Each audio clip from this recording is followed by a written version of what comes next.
Bom dia.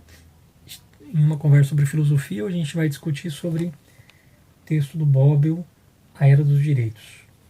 Esse aqui é o vídeo 5, que trata da segunda parte do capítulo 4.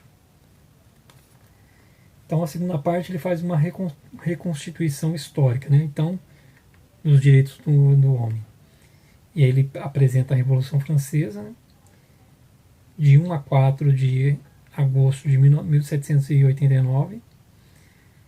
Essa Declaração Universal dos Direitos do Cidadão seria a Constituição do povo e deveria preceder a Constituição, né? Qual que é a ideia, né? Então, eles estão reunidos e falam, bom, toda a Constituição, qualquer que seja, ela precisa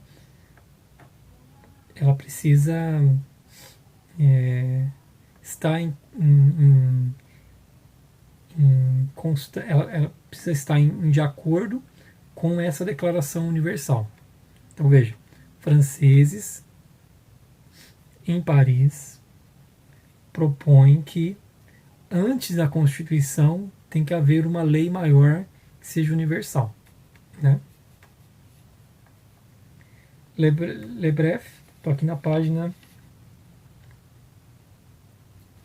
97 e 98. Le Bref, com a proclamação da liberdade, igualdade e soberania popular, deu-se o fim do antigo regime. Está falando aqui do período onde que os reis, em conluio com a igreja, organizavam a Europa, né? Essa questão é o seguinte, tem várias questões, né? Uma que isso aqui aconteceu na Europa, outra que não sei se acabou totalmente o antigo regime, né? Porque você matou o rei na França não significa que você matou toda a estrutura que ele carregava por trás, né? Página 100. Kant acha que a Revolução Francesa é o primeiro movimento onde há uma autodeterminação. Hegel chamou a Revolução Francesa de entusiasmo do espírito.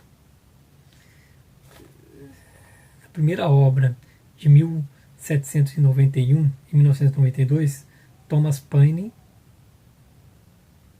que também participou da independência dos Estados Unidos, fala contra Burke, que se apoia na Revolução Inglesa, que o homem é criado por Deus, possui direitos naturais antes de ter direitos civis. Para ele, essa concepção aqui, ela é a grande base para a Declaração Universal dos Direitos do Homem e do Cidadão. Então, Deus teria, e aí é preciso discutir qual a concepção de Deus, né? Eu venho falando que o Safatli tem um texto interessante nesse apontamento, né? Bom, então esse Deus, esse suposto Deus, né, que tem uma determinada qualidade, característica, ele teria dado aos homens o direito natural. Daí também não dá para falar da história do cristianismo sem falar da história do judaísmo, né? Então, como nos Estados Unidos, então há um direito natural, há um direito social e uma república contra a lei hereditária. E aí daí uma democracia, né? Isso que ele está chamando a atenção também, que os Estados Unidos e a França se inspiraram mutuamente contra a Inglaterra. E ambas estão contra o individualismo.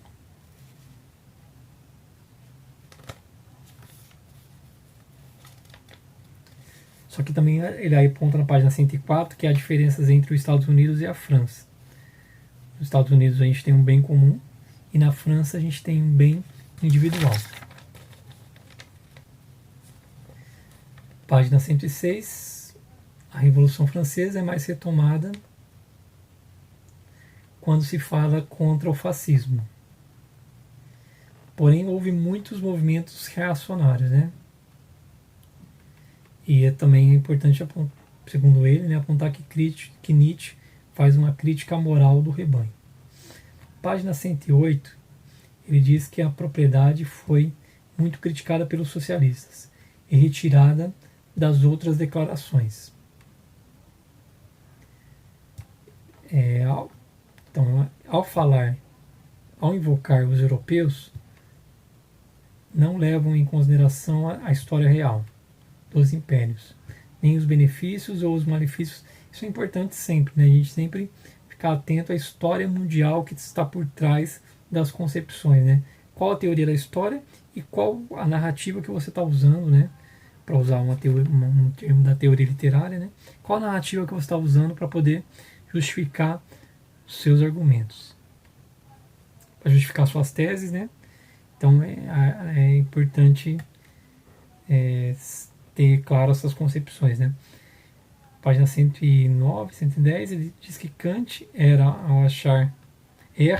ao achar que o governo precisa do aval para a prova de resistência. E aí ele fala que há críticas à Declaração Universal dos Direitos do Homem, né? Pela direita, a arbitrariedade, pela esquerda, não considera o interesse de classe. Hegel diz que a liberdade e a igualdade não são frutos da natureza, mas uma concepção, uma consciência histórica. Página 113, Bobbio diz que quer criticar Marx, os modernos, quer criticar Marx e os modernos com um estado de natureza. Querem oferecer outra analogia diferente da medieval. O povo é um rebanho, ou um navio. O indivíduo era visto a partir de suas obrigações, inclusive de obedecer à lei. Página 115. Não há democracia sem direitos individuais. Não é o povo que toma as decisões, mas os indivíduos. A sociedade não é um corpo, mas uma soma de indivíduos. Não sei, eu em geral não concordo com essa definição de sociedade, né?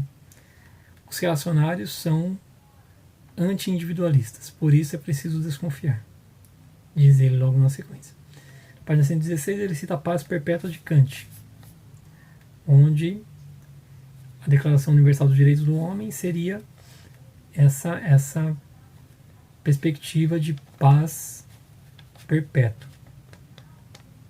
A questão que é sempre colocada é como a gente age em tempos de guerra para impedir primeiro que ela continue acontecendo, né, e depois que ela não volte a acontecer, né, uma guerra generalizada, né. Mas eu não sei se isso está nas mãos dos homens.